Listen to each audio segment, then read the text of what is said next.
El enorme gusto de moderar esta mesa de presentación de un libro que me produce dos satisfacciones. Uno, el presentar un libro de una joven colega que inicia su vida académica. Eso me emociona mucho.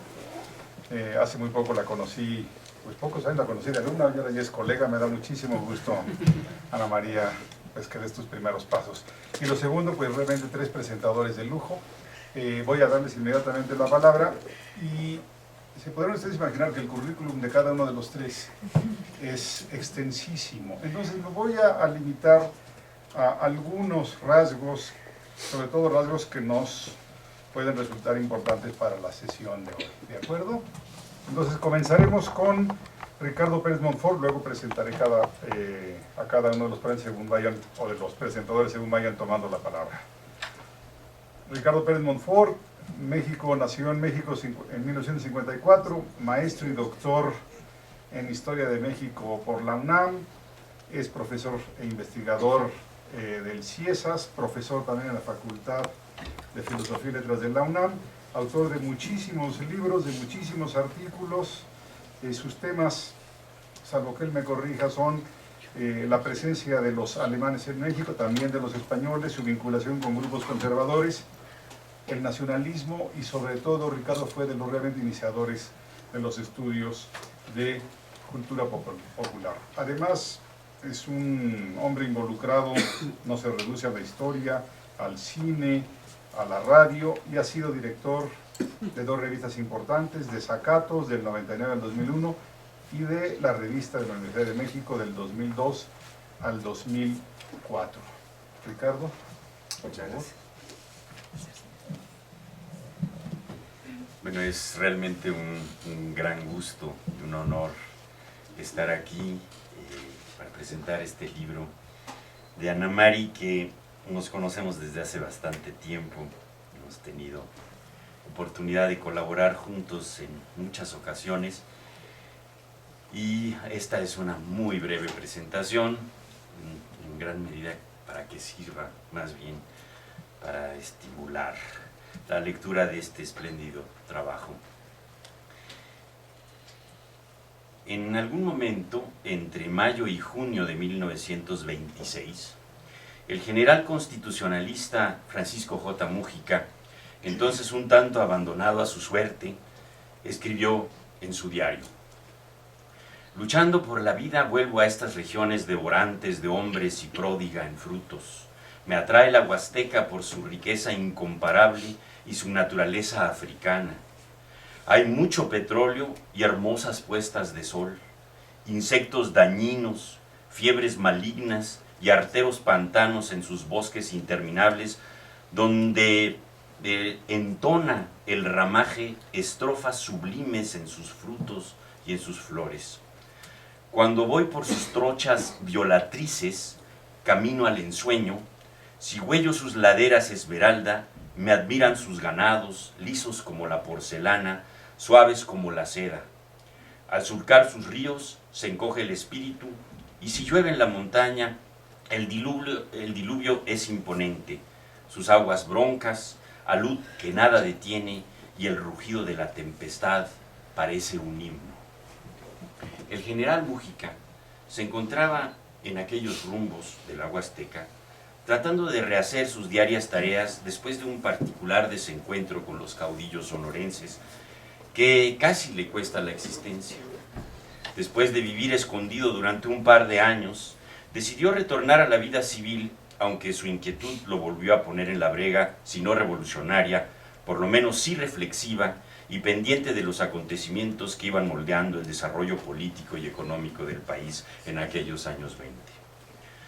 Contratado como miembro de un despacho de abogados para investigar y tratar de resolver un fraude petrolero, Múgica recorrió aquella región de la Huasteca, dejando una serie de notas muy ricas, que entre muchas referencias destacaba la siguiente, que describía con precisión la situación local en esos años 20. Casucas de madera, algunas de piedra y otras de enjarre, ingeniosamente combinados como formando un caserío. Una escuela y el palacio municipal regalos de las compañías petroleras, son las magníficas fincas del poblado de madera y lámina con sus ventanales alumbrados. La población es indígena pura y hablan mexicano en todos sus asuntos. Tienen en sus manos el gobierno municipal y están armados. Casi todos son propietarios y reciben rentas por tener arrendadas sus tierras a las compañías petroleras. El interés y la inquietud de Múgica por conocer la problemática regional lo llevó a escudriñar los intrincados recovecos de la historia local reciente, en la cual constantemente aparecía una figura clave, el cacique rebelde Manuel Peláez. Múgica ya había tenido noticias de dicho hombre fuerte de la Huasteca, por lo menos desde la segunda mitad de la década anterior, cuando el michoacano había tenido que lidiar con las compañías petroleras que se disputaban la explotación de ciertos yacimientos recién descubiertos en la frontera de los estados de Veracruz y Tabasco. Como gobernador constitucionalista de este último estado, Múgica no simpatizaba para nada con la alianza que Peláez había demostrado tener con las compañías petroleras de la Huasteca. Como buen ideólogo revolucionario, asoció a esta alianza como consecuencia de los intereses familiares de los Peláez que se vinculaban a finales del siglo XIX con el porfiriato y su connotada condición de, y es textual, vendepatrias. El espíritu nacionalista y el afán anticaciquil de Múgica quedaron anotados en su diario el 28 de junio de aquel 1926 con las siguientes frases: de mañana montamos rumbo a Temapache. Reconstruimos las etapas de la lucha pelaecista. Por estas brechas caminaba el rebelde cómplice de las compañías. Sus dominios llegaban a Cerro Azul y a Casiano, Potrero y Tierra Blanca, Temapache y Tierra Amarilla, todo eso era su propiedad. El riñón del petróleo estaba en su poder. Dinero y armas eran sus aliados. ¿Qué peleaba este rebelde? Se trataba de nacionalizar el petróleo. Esto era un golpe a la voracidad del yanqui y Peláez, propietario de un mal pozo en Tierra Amarilla, fue el instrumento de la oposición. En ese tiempo abundaban los hombres en los campos de petróleo y tuvo el traidor brazos en abundancia. Peláez es nativo de Temapache, pueblo próspero y pintoresco entonces. Hoy es una ruina, asolado por la guerra, muerto por la dispersión.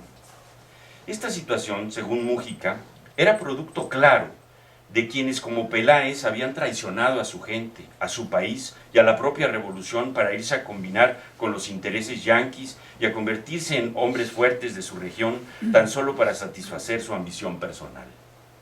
En su paso por Temapache, el ex general constitucionalista reportaba la imagen de un pueblo acabado, al que le quedaban algunas construcciones y una parroquia en ruinas por culpa de caciques como los Peláez y los Peralta. Decía el general Múgica: don Anastasio de la Cruz, viejo indio de 64 años, secretario del ayuntamiento y nada tonto, me dice con tristeza: si se cae la parroquia, se extinguirá el pueblo. La gente que hay ha vuelto solo por eso. Este viejito me enseña las casas quemadas del pueblo. En una grande nació el Cabecilla, en otra los Peraltas. Ambas familias son multimillonarias hoy. ¿Han hecho algo por el pueblo?, pregunto. Ah, sí, los señores Peralta nada. Don Manuel, arruinarlo en su rebeldía. Para entonces, Manuel Peláez ya prácticamente se encontraba fuera del quehacer político caciquil y vivía cómodamente entre Estados Unidos y México. Si bien aún tuvo sus que veres con las compañías petroleras y su conflictiva relación con el general Calles y su gabinete, lo cierto es que su época de gloria entre disputas y compromisos ya había pasado, aunque todavía viviría poco menos de 50 años más, hasta 1971, de sus rentas y negocios, habiendo hecho unas extrañas paces con los gobiernos posrevolucionarios. Hasta hace muy poco, las referencias a Manuel Peláez y a su condición de cacique financiado por las compañías petroleras durante la Revolución fueron muy parecidas a las que Múgica anotó tan temprano como aquel 1926. Los trabajos de Heather Fowler y de Javier García Diego parecían corroborar la idea de que se trataba de un contrarrevolucionario que mal que bien podía reducirse a una figura convenenciera y oportunista que se mantuvo al servicio de las compañías petroleras y se opuso constantemente a la implementación de la política nacionalista del constitucionalismo. Jonathan Brown e Isela Santiago también ya habían insistido en que el movimiento pelaecista en la Huasteca veracruzana tenía una serie importante de características propias, difíciles de reducirlo a una caracterización generalizadora. Pero he aquí que con este trabajo tan maravilloso de Ana María Serna, que ahora se presenta, tanto la figura de Peláez como la de las circunstancias en las que le tocó vivir adquieren una nueva dimensión, a mi juicio mucho más acorde con la de lo que podríamos llamar un hombre de carne y hueso, con visos y dimensiones propias, contextos mucho más precisos e intereses, como cualquier ser humano, un tanto más contradictorios. Siguiendo una estructura bastante ortodoxa, el libro de Ana Mari va de lo general a lo particular, de la historia regional a la local, de ahí a la familiar y a la individual, logrando lo que en antropología se ha querido llamar una descripción densa, o si se quiere, una especie de etnografía del contexto social, económico y cultural que rodeó a Manuel Peláez durante los 18 años en que tuvo su mayor actividad como figura política regional.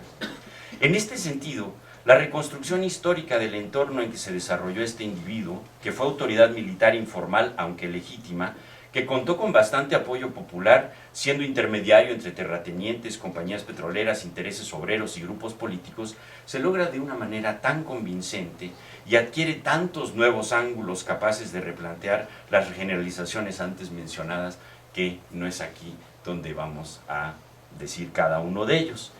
Pero sí voy a destacar lo siguiente. En primer lugar, el libro arranca con una descripción minuciosa sobre el espacio y sus principales actividades económicas justo durante los tiempos precedentes a la Revolución. La Huasteca, y particularmente el norte de Veracruz, aparecen en forma desmenuzada mostrando las transformaciones agrarias específicas que dicha región vivió durante el Porfiriato y que harían posible la aparición de estos terratenientes que serán representados por la familia Peláez.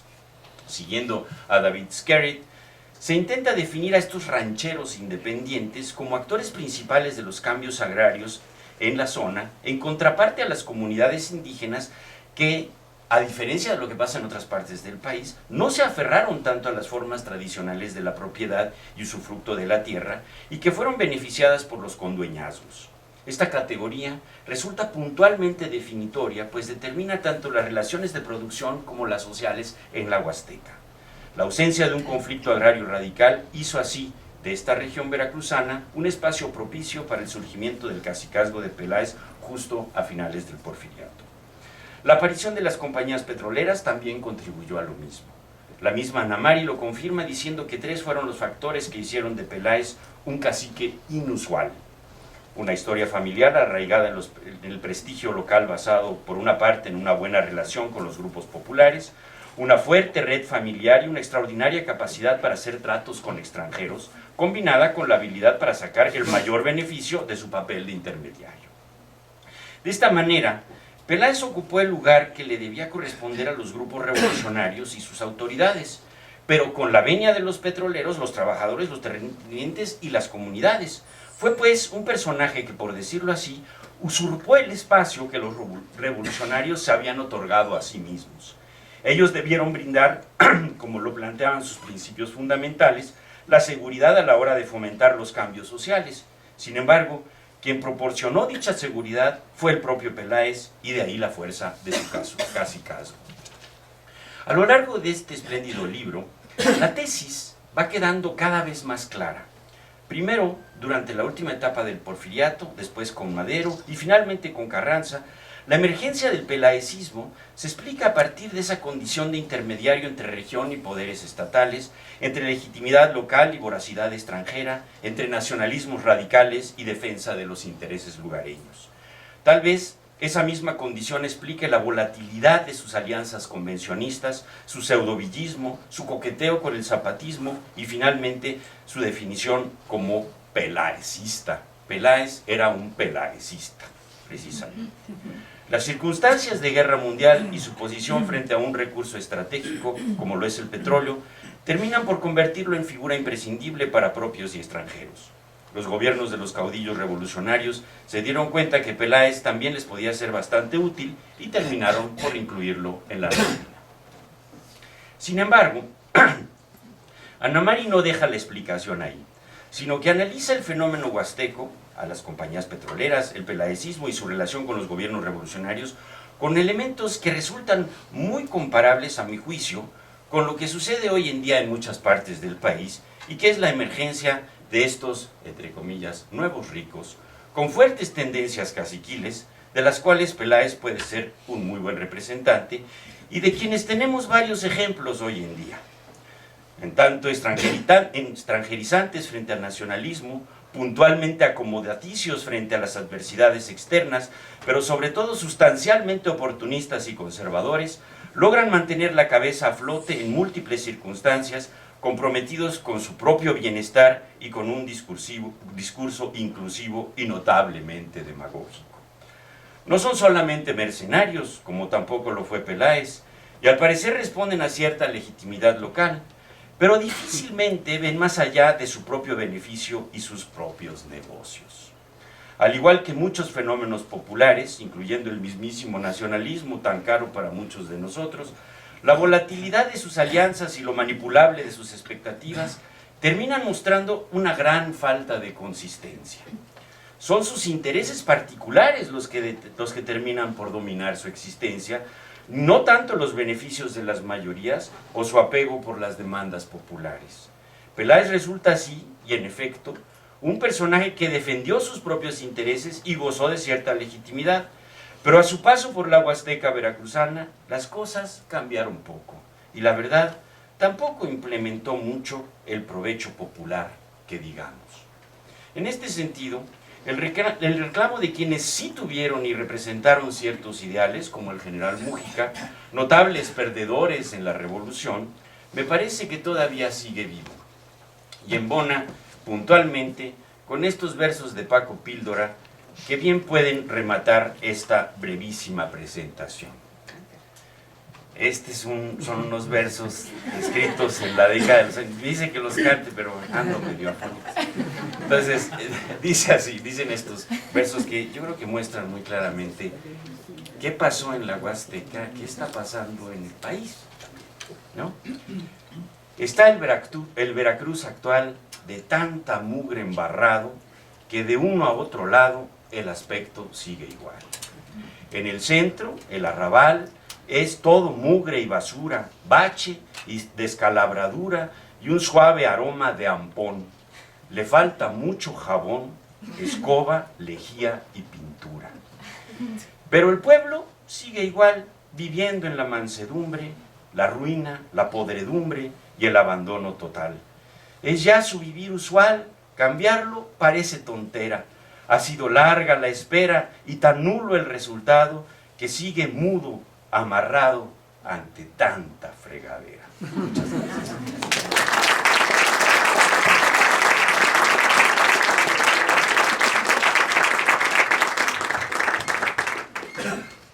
Ricardo. Voy a dar ahora la palabra a la doctora Eugenia Meyer, doctora en Historia por la UNAM, profesora de tiempo completo en la Facultad de Filosofía y Letras, coordinadora, yo diría que más bien el alma de la historia oral en el país, también para la construcción de varios museos, Cananea, el de las intervenciones, uno de la Revolución en Chihuahua, el de los sentimientos de la Nación, el Museo Legislativo. Fue directora de esta institución, dándole un gran empuje a las historias de los estados, historias de otros países de América Latina, de Estados Unidos también. En fin, y como autora, editora de las obras de Luis Cabrera, de Reyes Heroles, muchísimos artículos en redes especializadas, autora, su tesis doctoral, si no mal recuerdo, Eugenia, tú me corriges, Conciencia Histórica Norteamericana sobre la Revolución de 1910, editó el libro de la O'Shaughnessy, Huerta y la Revolución Mexicana, tiene un libro, Un refugio en la memoria, la experiencia de los exilios latinoamericanos en México, editó al imprescindible John Kenneth Turner, un texto muy lindo sobre Juan Ortega y Medina, los tiempos mexicanos de Max Au, ahora recientemente una historia oral de 8 cubanas, y aquí veo uno que no conozco, en torno a la obra y legado de Edmundo Gorman, Imprevisibles Historias. ¿Ya apareció todavía? ¿No? Ah, con razón. Lo vengo esperando, lo publicará el Fondo de Cultura Económica, una antología de Gorman, que cada vez que puedo pregunto por él. Genial, mil gracias. Pues yo también estoy muy contenta de estar en esta presentación. Quiero decir que lo primero que le comenté a Ana María es que debe estar muy satisfecha de ver tantos amigos aquí en un día de asueto o fin de puente. Sacrificamos el puente. Agradezco naturalmente al Instituto Mora la invitación a esta presentación para festejar a Ana María Serna y su esfuerzo en el trabajo que analiza e interpreta un proceso conocido parcialmente o bien malinterpretado e incluso mal juzgado por la historia oficial y oficialista que no admite reparos ni respingos. No es fácil atreverse y comprometerse con otra historia, inmersos como estamos ahora en la vorágine y la borrachera colectiva de las conmemoraciones, que no logran ocultar o disfrazar la torpeza y miopía del gobierno, digo, de los gobiernos, y ponen de manifiesto su falta de tino, imaginación y su desorientación en aquello de los bicentenarios y los centenarios, porque a fin de cuentas, ni ahora en la víspera, ni el año próximo, saben o sabrán cómo celebrar, para qué celebrar o por qué celebrar. El libro de Marras se ubica en un cruce de varias vías: historia política, historia social y verdadera historia regional, a recuperar en buena medida una petite histoire o casi una microhistoria de la formación socioeconómica de la Huasteca veracruzana, el caciquismo del lugar, las formas de posesión de la tierra y muy especialmente las relaciones de los grupos locales, terratenientes y campesinos con los inversionistas extranjeros en los primeros años del siglo pasado y su desenvolvimiento durante la lucha revolucionaria e incluso más allá. Todo ello sirve de escenario a la presentación del personaje central, protagonista de su propia historia, Manuel Peláez, un antihéroe o quizá un aventurero que supo abrevar de sus raíces, contactos y capacidades para construir una sólida urdimbre social que sorprendentemente no se dejó avasallar por nacionalismo, fuese radical o ramplón, y hasta oportunista de algunos revolucionarios, pero que por sobre todo, de manera sui generis, logró un significativo apoyo popular al tiempo que se asoció con los representantes del capitalismo extranjero. El libro, que en su momento fue tesis de doctorado, está integrado por un prefacio, 6 capítulos, las conclusiones, un ensayo heurístico a manera de apéndice y la bibliografía. Inicia su historia describiendo tanto los antecedentes como la transformación agraria en el siglo XIX, así como las especificidades del norte de Veracruz en el larguísimo periodo que recorre desde el mundo prehispánico hasta el porfiriato, con énfasis en los procesos modernizadores, la construcción de vías de comunicación y la promoción de la agroexportación, al igual que sus efectos y el lento, a la vez que complejo proceso de concentración de la tierra. Tema sustantivo, sin duda, es el descubrimiento del chapopote, que daría un viraje a la economía de la región, el establecimiento de las compañías petroleras, sus relaciones con los propietarios de las tierras, como también las nuevas formas de propiedad que se fueron generando al tiempo que se gestaba una clase obrera regional. Es así que surge y se desarrolla ese híbrido, la hacienda petrolera, que la autora ubica entre la economía rural y la industrial.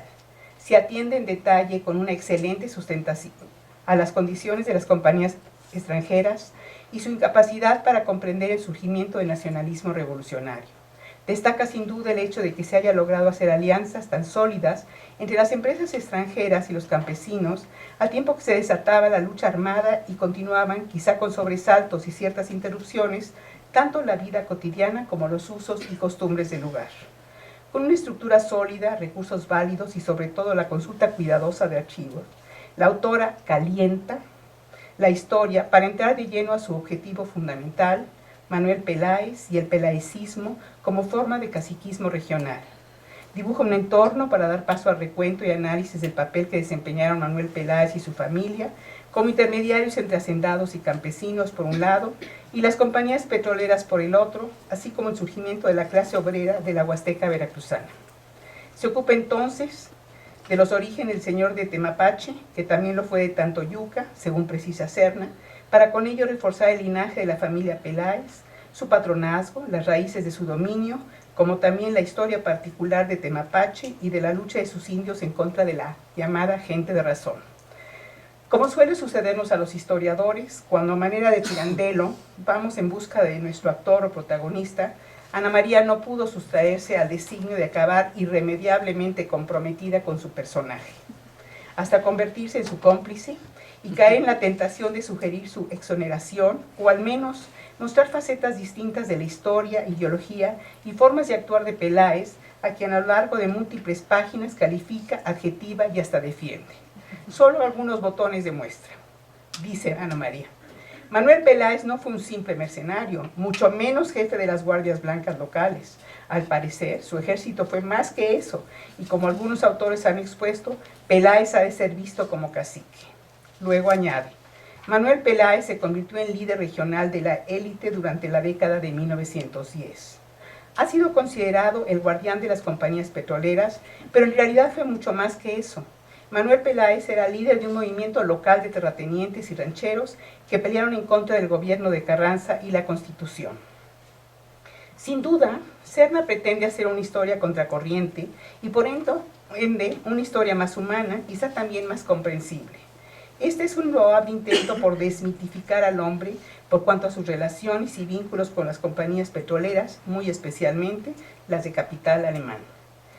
Es cierto que la actitud de Peláez frente al constitucionalismo, su reacción ante los cambios que se gestaban desde la óptica de los revolucionarios del norte, que conste que no dije los bárbaros del norte, poco tenían que ver con la forma de pensar y actuar de esa sociedad del norte de Veracruz y parte de Tamaulipas, en donde se establecieron relaciones particulares con los campesinos. Tal vez podríamos suponer la afinidad porque ni los Maderos, ni los Carranzas, como tampoco los Peláez, eran parias del campo.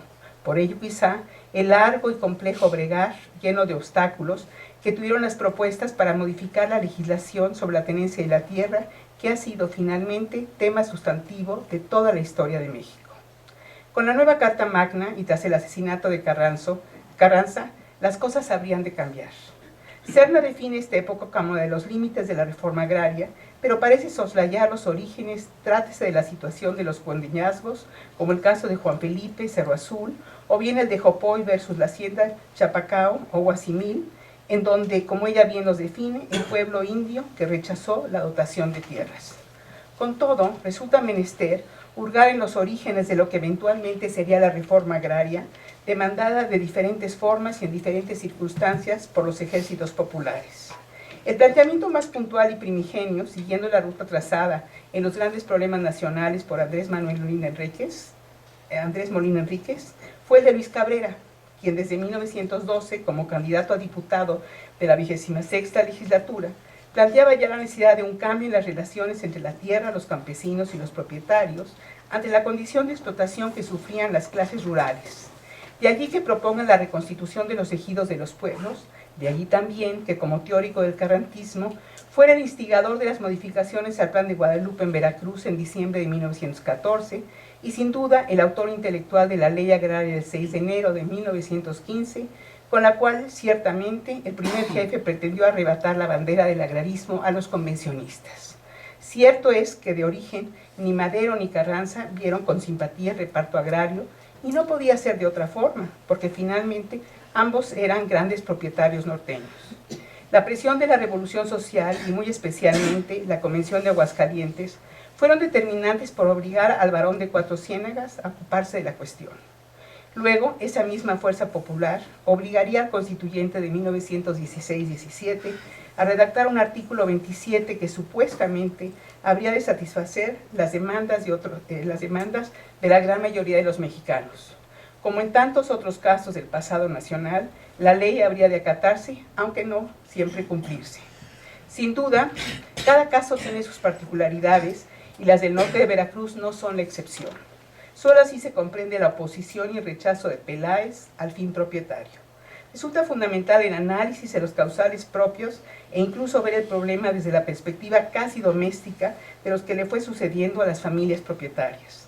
Aquello a lo que la autora concluye diciendo que, y cito, la división liberal de las tierras y las políticas observadas durante el periodo porfirista no causaron un conflicto agrario entre la élite de terratenientes y los campesinos que vivían en los pueblos o los condueñazgos. Por ello mismo, según advierte, la privatización de la tierra no fue causa de grandes conflictos en la Huasteca veracruzana.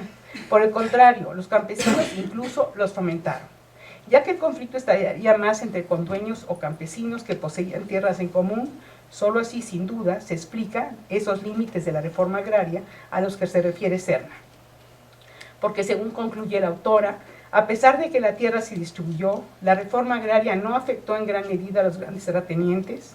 La clase ranchera y hacentada de la región se las arregló para conservar la mayor parte de sus tierras. Y la verdad es que esta suerte de cosas no fue privativa de la región, y en ese sentido, quizá convendría plantearse un análisis comparativo con otras regiones durante la etapa definida como de la reconquista de la reforma agraria y de la revolución. Un cuestionamiento y tal vez una conclusión deben plantearse. Sostener que Manuel Peláez fue tan solo un reaccionario, un contrarrevolucionario, un conspirador, un mercenario o un oportunista, o bien reconocer que el hombre tenía una idea precisa de lo que sucedía en la región huasteca, tan alejada de las condiciones de despojo de los despojados del sur o los desarraigados del norte. En ello radica el mérito de la autora, en identificarse con su personaje y seguirlo en sus andanzas y rebeldías. Su posición frente al huertismo, su relación con las fuerzas zapatistas y las villistas, con quienes se identifica en su rechazo al constitucionalismo, sus devaneos con la convención, como así también sus alianzas y contubernios con las empresas petroleras de capital extranjero, que le permitieron el control militar de la región petrolera y la continuidad de actividades para suministrar el hidrocarburo durante la Primera Guerra Mundial. Cierto es que el libro aborda de manera específica temas que habían sido tratados de forma general en otras investigaciones. Tiene además la cualidad de aportar nueva información y proceder a desvelar ciertas cuestiones que conllevan un enfoque detallado, con una visión particular para observar con mayor precisión el entorno en que se desarrolla el movimiento de Manuel Peláez y su vínculo con los dueños del petróleo. Como advierte Ana María, la relación de Peláez con Carranza fue tensísima, pero las cosas habrían de cambiar al llegar al poder Obregón, quien aprovechó las circunstancias y le apostó al prestigio de que gozaba el veracruzano en el extranjero. De manera precisa también, la lectura nos lleva de la mano en el proceso que culmina con el ocaso de Peláez y el pelaicismo durante los años del gobierno de Álvaro Obregón, pero Peláez le apostó a que el presidente quedaría en deuda con él para así recuperar su menoscabado prestigio y poder regionales. Sin embargo, entra en escena un personaje que a mi manera de ver trastoca toda esta condición, Adalberto Tejeda, con sus postulados sociales y su empeño en fortalecer el movimiento obrero del Estado. No obstante, en sus planes y visión al futuro, no contaba con la compleja situación de la falta de reconocimiento de los Estados Unidos al gobierno de Obregón, que no se daría sino hasta agosto de 1923, y como nos dice la autora, Peláez estaba de hecho trabajando contra los factores que habían sostenido su propio poder en la región. Obregón fue construyendo una imagen de sí mismo más moderada ante el público extranjero. Al ganar terreno en esta dirección, la presencia de Manuel Peláez en la región petrolera se fue volviendo menos necesaria, y ahí empezó su desgracia. Luego vendría la rebelión de Daniel Martínez Herrera, el colaborador más cercano de Peláez y su más confiable lugarteniente, cuyo movimiento de corta mira contribuyó al derrumbe del hombre y el poder, quien todavía tuvo bríos para intentar una nueva rebelión en contra de Plutarco Elías Calles. En el último párrafo de su libro, la autora cierra diciendo: es necesario decir que el fenómeno socioeconómico que surgió alrededor del petróleo no necesariamente fue un proceso que significó el despojo de las clases pobres para el enriquecimiento de los ricos o los extranjeros. La derrama económica llegó a todos los estratos sociales. Conforme fue cambiando la atmósfera en los sectores rurales, muchos campesinos entraron en un medio industrial, convirtiéndose en trabajadores con todas las nuevas adquisiciones culturales que acompañarán a esta transformación.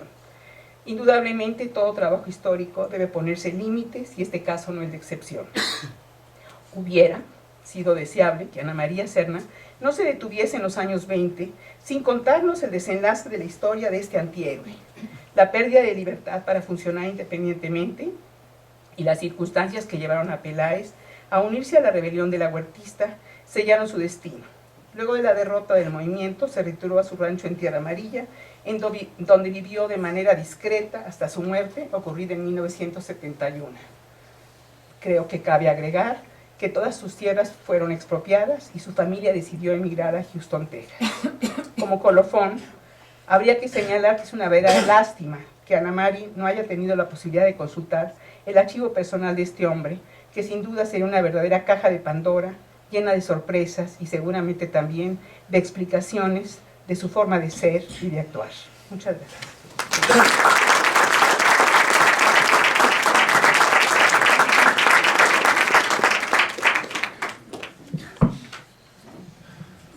Coincido con la última parte de Eugenia, en el sentido de que sería muy interesante rastrear este personaje. Tengo mis dudas, sin embargo, de que la familia se fue al extranjero. ¿No había también una relación con el señor Aníbal de Iturbide por ahí? Y hay un Javier Olea Peláez, penalista famoso, que es... Nunca me contestó el teléfono. Ah, pero eso. Que no te haya contestado el teléfono no quiere decir que no exista. Sí existe. Bueno. ¿Y esto de la relación con Iturbide, con Aníbal de Iturbide? Por ahí había algo, ¿no? Creo que una hija se casó. Bueno, ya lo rastrearemos. Aquí está presente una nieta del general Manuel Peláez. Dos. Pues ojalá nos... Ella es nieta. Pues déjenla ver el archivo. Ojalá un día permitan ver el archivo porque... No lo tenemos nosotros. Tenemos una fotografía. Bueno, ya, pues con eso que nos presten a los historiadores. Nosotros Ahorita- no la pudimos localizar, Ana María Serna. Ay, pues Yo soy hija de Aníbal de Iturbide. Mucho gusto. Yo sabía que había por ahí algo. Bueno, voy a tener que ser muy breve en la presentación del doctor don Federico Katz, porque es un currículum, además de extenso, multilingüe, tiene premios en todos los idiomas y traducciones en más de lo que yo pudiera leer. Voy a decir simplemente esto. Federico Katz tiene el mérito, el honor de que el Centro de Estudios sobre México, la Universidad de Chicago, lleva su nombre en vida. O sea, muy pocos académicos han logrado este reconocimiento.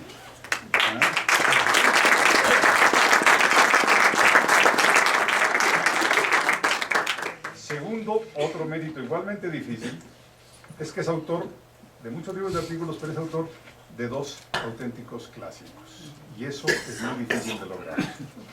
Y tercero, yo soy el único historiador que conozco que es reconocido por todos los colegas como el jefe de jefes y además es más reconocido como ser humano que como historiador. Don Federico, muy querido siempre.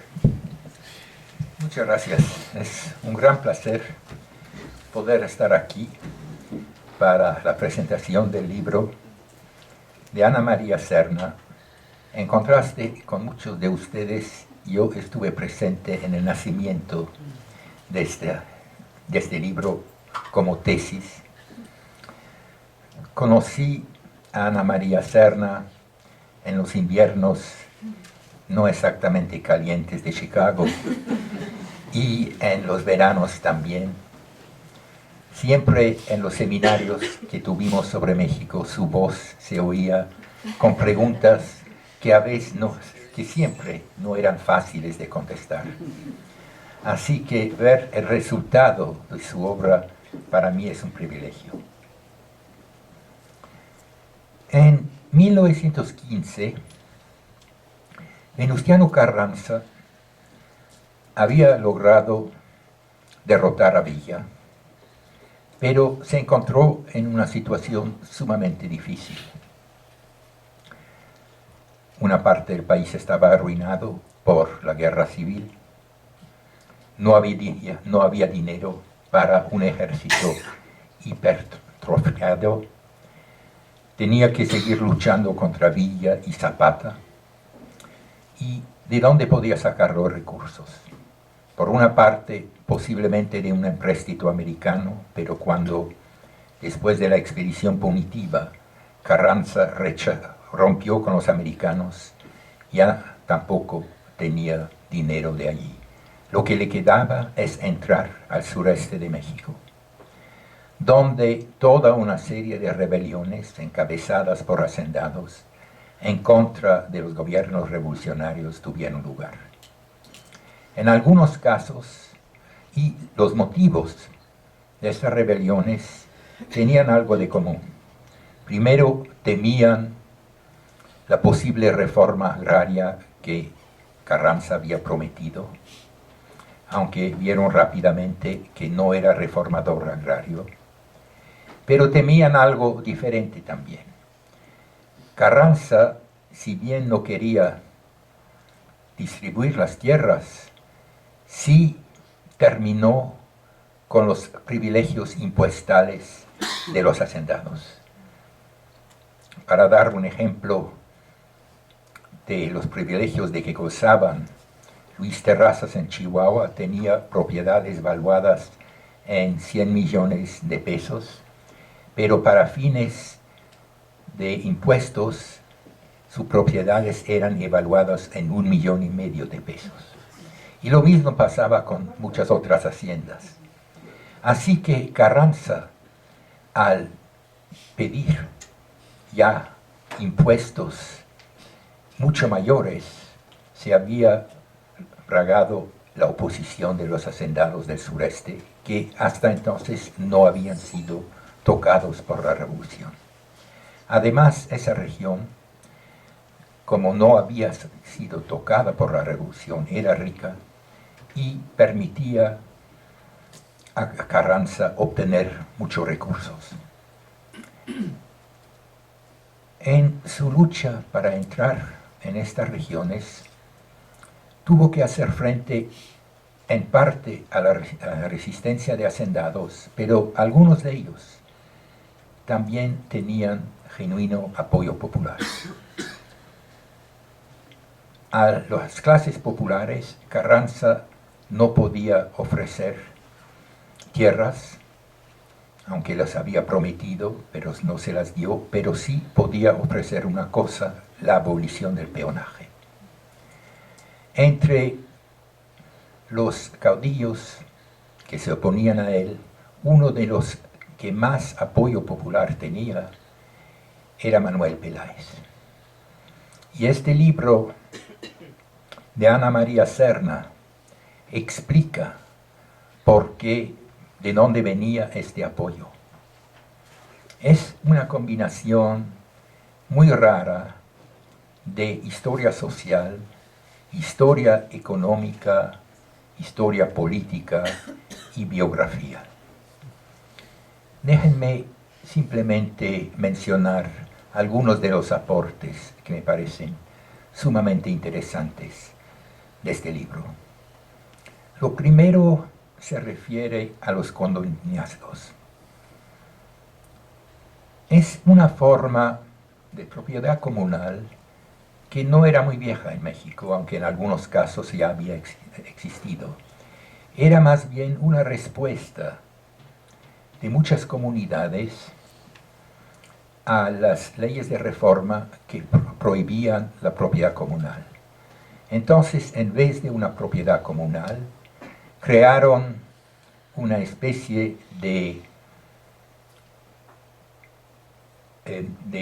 construcción moderna, el condoñazgo. Todo el mundo tenía acciones que sí cabía dentro de la estructura capitalista.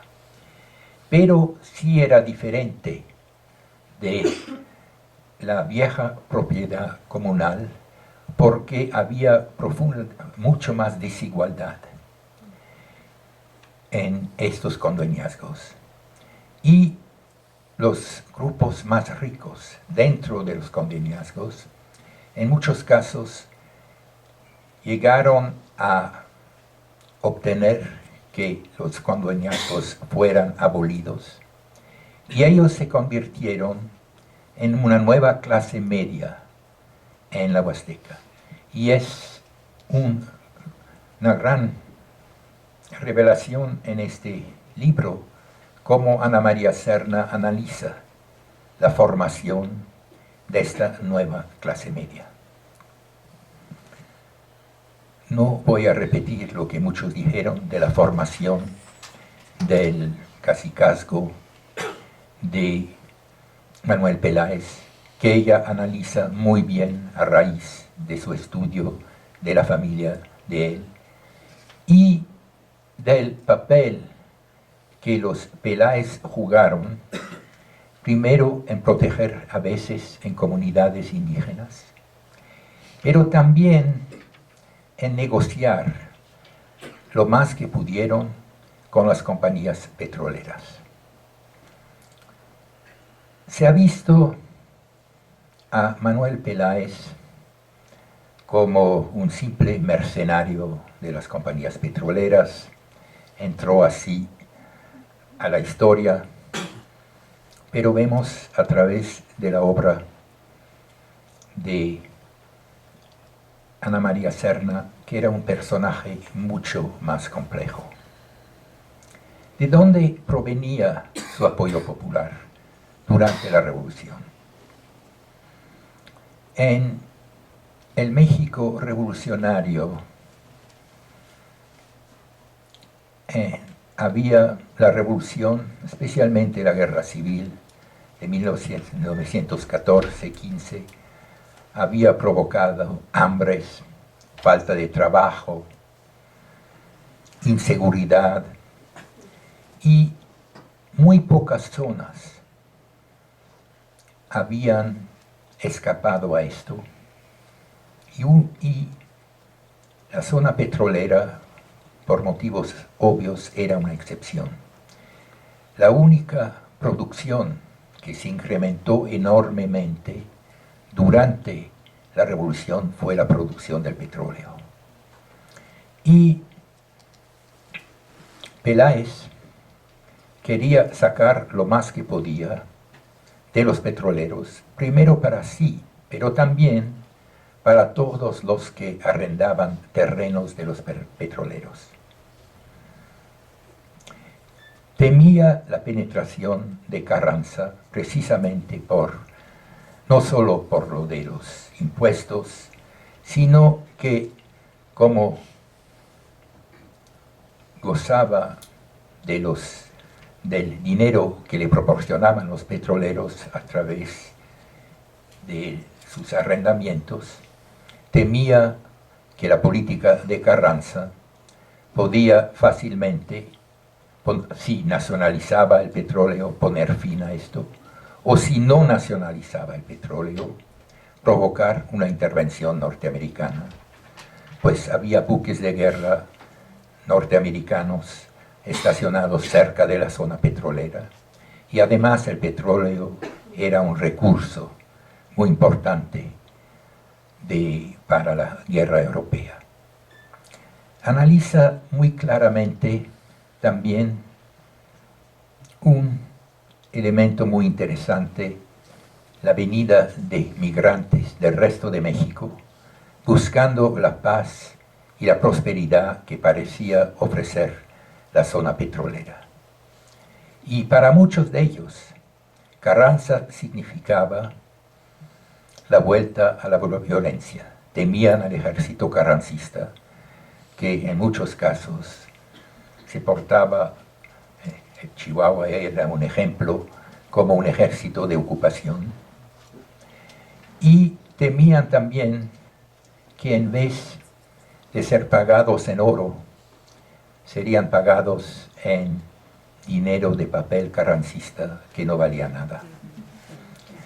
Y esto fue la base de un apoyo bastante grande que Peláez tenía entre los habitantes de su zona.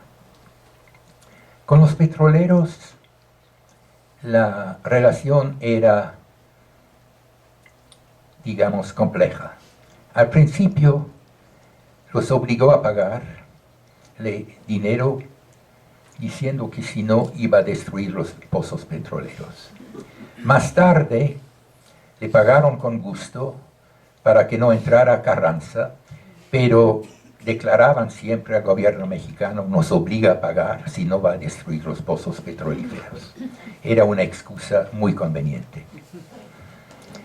Y de esta manera pudo impedir durante años la entrada de las tropas de Carranza a la zona petrolera, sin que hubiera una rebeldía en contra de él en su zona. Esto creo que es uno de los aportes más importantes de este libro. La diferenciación de la historia blanca y negra que tanto tiempo existía en México. Yo creo que todos los personajes tienen aspectos grises también. Personalmente tengo una excepción, no veo aspecto positivo en Victoriano Huerta, pero fuera de esto, muchos de los otros personajes hay que verlos de manera diferenciada. Y esto es uno de los grandes méritos de este libro. Hay muchos otros que podría enumerar, pero en este sentido ha rescatado a un personaje no tanto del olvido, sino de una leyenda negra, y hay algo de leyenda negra que corresponde a Manuel Peláez y mucho que no corresponde. Y lo ha hecho de una manera amena, objetiva, basada en una cantidad inmensa de fuentes. Felicitaciones.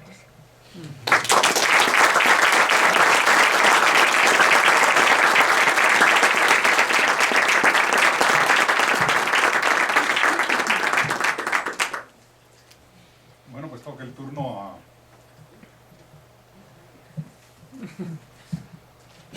Toca el turno a Ana María Serna. Yo, de hecho, traigo aquí algunas notas para echar mi cuarto de espadas, como se dice en México. Hace algunos años también le dediqué cierta atención a este hombre Peláez, pero quisiera que Ana María interviniera y luego ya veré si coincidimos o no. Ana María. Gracias. Pues yo no quiero robarles más la noche de esta frío día de asueto. Entonces espero ser muy breve, que nunca lo logro, así que me callan por favor cuando haya excedido mi tiempo. Antes que nada, les quiero agradecer muchísimo a todos que están aquí desafiando esta costumbre mexicana de tener días festivos cada 15 días. Así que su presencia es verdaderamente más importante que si fuera un día normal. Le agradezco sobre todo a los que no conozco que hayan venido. Y bueno, más que nada les tengo que agradecer a los cuatro aquí sentados conmigo, y he de confesar que he hecho un poco de trampa porque son gente, era lo lógico que estuvieran aquí estos expertos, todos son expertos en la materia y bueno, han hecho un análisis de mi libro mucho más interesante que el libro mismo. Pero he hecho trampa porque son gente muy querida. Yo creo que a todos aquí sentados les tengo una deuda moral y por eso tenían que estar aquí, básicamente, ¿no? Entonces, a mis dos profesores, al doctor Katz, le agradezco enormemente porque viene de fuera, viene a esta Ciudad de México que quiere mucho, pero que siempre es complicada para todos, y tengo que hacerlo público. Le tengo que agradecer tantos años de paciencia, de haberme aguantado, su generosidad inmensa que en esos días de Chicago de frío, lo que más le preocupaba de sus alumnos era si estábamos bien tapados, si habíamos comido bien, cómo estaba nuestra familia en México. Así que siempre le he tenido muchísimo cariño y mucho agradecimiento. También a mi profesor Ricardo Pérez Monfort, que desde muy jovencita me pescó en la UNAM y me dirigió este camino, me dio mi primera chamba con una confianza infinita,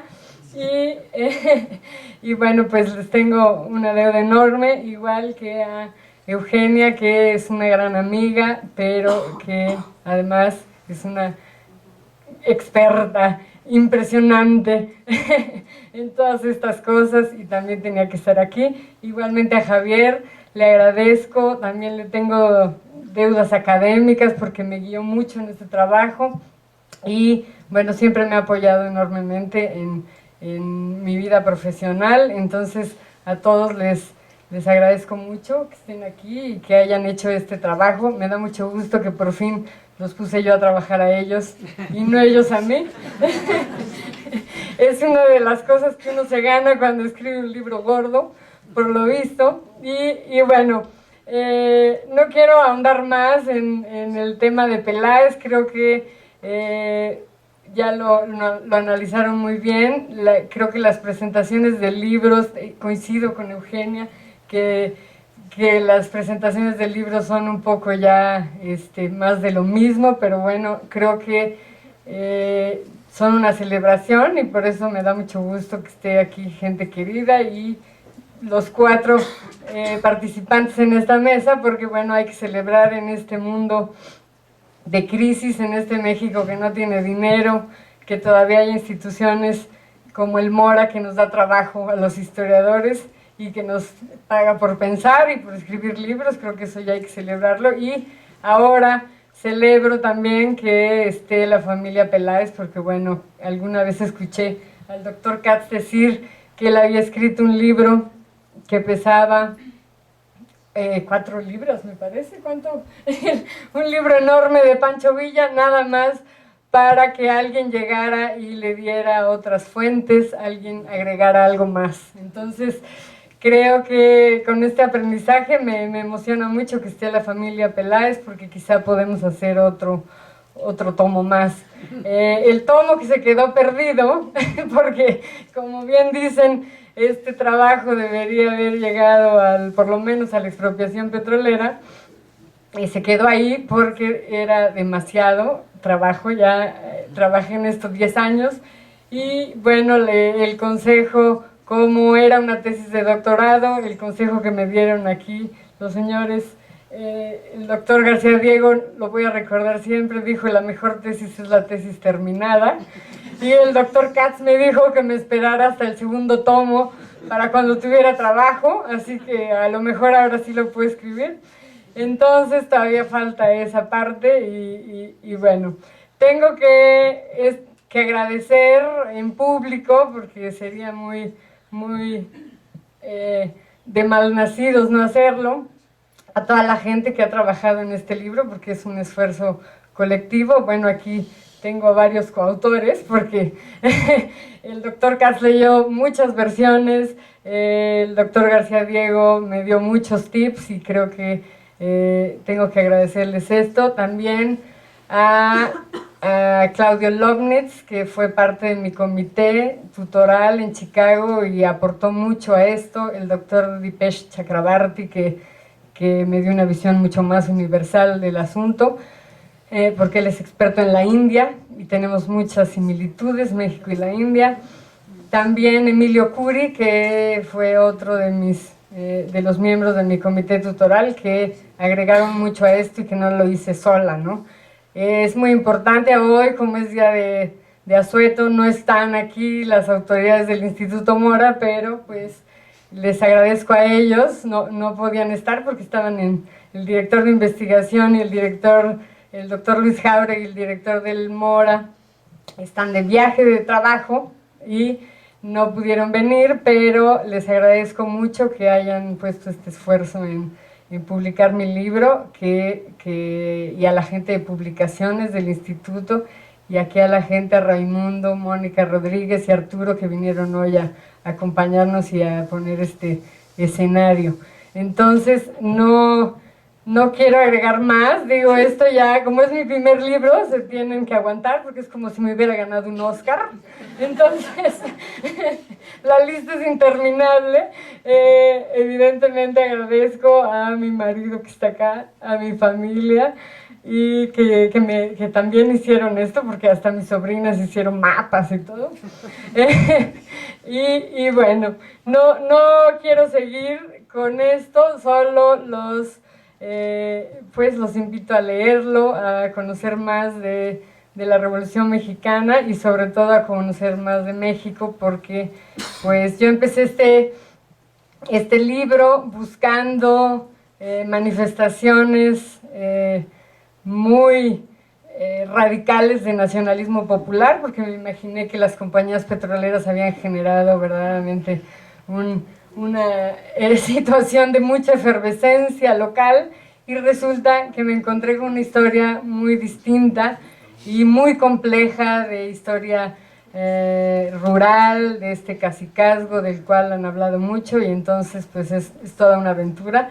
Esto es ser historiador, va uno buscando una cosa y encuentra muchas otras. Entonces pues los invito a esto, y creo que mejor dejo la palabra a Javier si quiere agregar algo, y si no, pues los invito a tomarnos un vinito afuera porque hace mucho frío y ya es necesario. Muchas gracias a todos.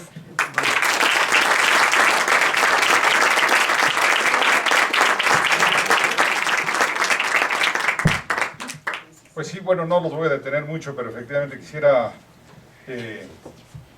comentar un par de cosas. Primero que todo, yo creo que esta es una aportación historiográfica porque no hace un estudio moralino de la historia.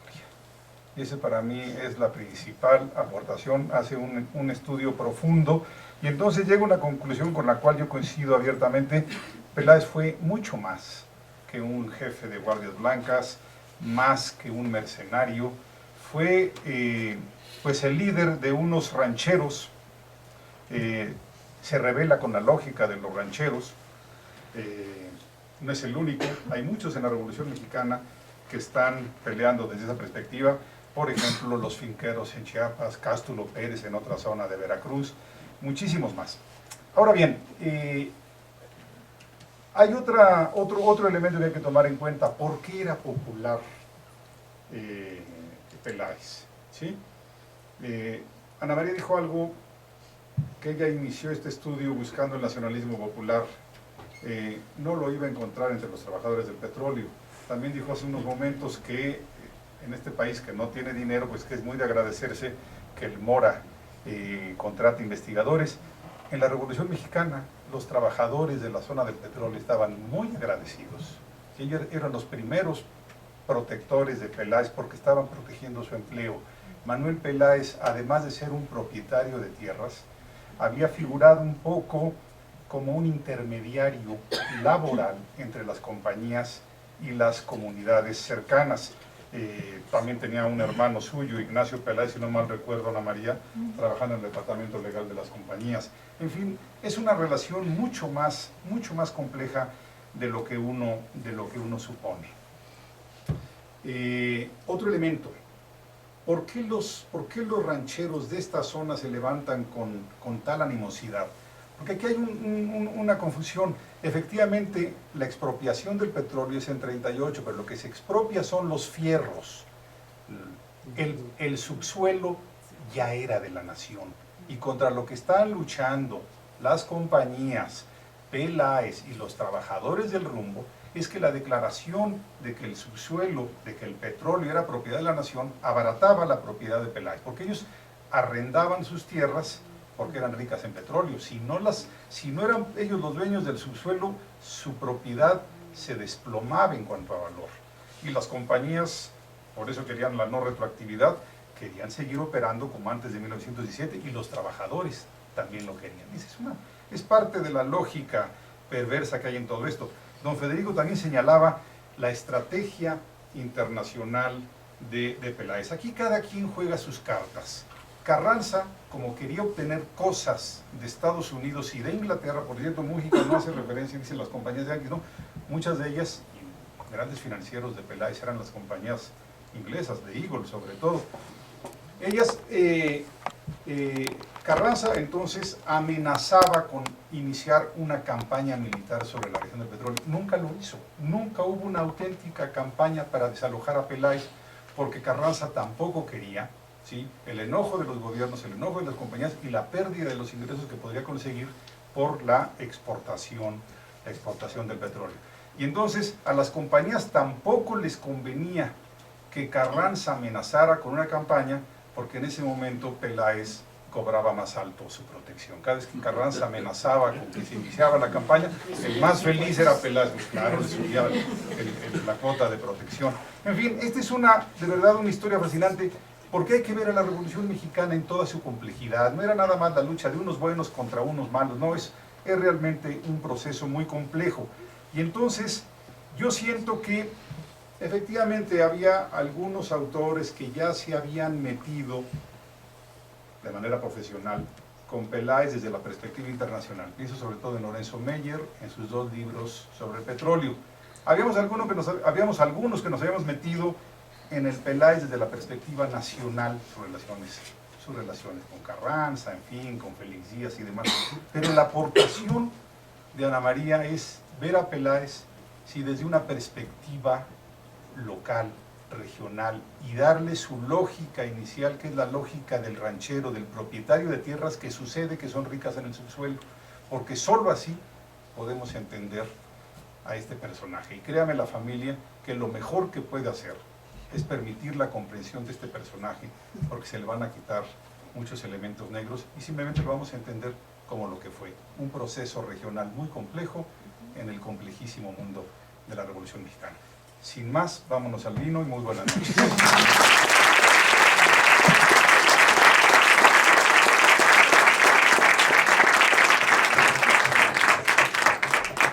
María, aquí hay un libro, me imagino que lo podemos obsequiar al primero que llegue por acá.